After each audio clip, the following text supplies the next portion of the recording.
नमस्कार, मैं प्रियांशा लाजस और आप देख रहे हैं देश और दुनिया के बाजार पर न्यूज प्लस 21 का एक्सक्लूसिव बुलेटिन बाजार हलचल। एक बार फिर रिकॉर्ड तोड़ सकता है जीएसटी कलेक्शन। अप्रैल में 1.5 लाख करोड़ रुपए के पार होने की उम्मीद। जून से महंगे हो सकते कर्ज।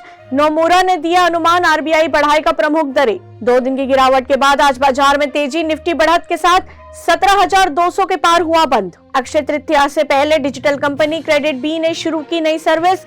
घर बैठे 1 रुपए में खरीदे 24 carat gold. ABG shipyard fraud case. देश के सबसे बड़े बैंकिंग घोटाले में ईडी का एक्शन। 30 लोकेशन पर छापेमारी। यूक्रेन क्राइसिस और बढ़ती महंगाई से रिस्की डेट में आएगा 60,000 करोड़ का उछाल। गौतम अडानी की एक और कंपनी का मार्केट कैप 1 लाख करोड़ के पार। 2.5 महीने में 250% से ज्यादा रिटर्न। जूते बनाने वाली कंपनी कैंपस एक्टिव वेयर का आईपीओ सब्सक्रिप्शन के लिए खुला। महंगाई को काबू में लाने के लिए ब्याज दरें बढ़ाना राष्ट्र विरोधी कदम नहीं, देश को ही होता है फायदा। राजन। जून नहीं जुलाई में उड़ान भरेगी राकेश झुनझुनवाला की एयरलाइन आकाशा एयर। ऐसी ही तमाम जानकारियों के लिए देखते रहिए न्यूज प्लस 21, आपके हक की बात।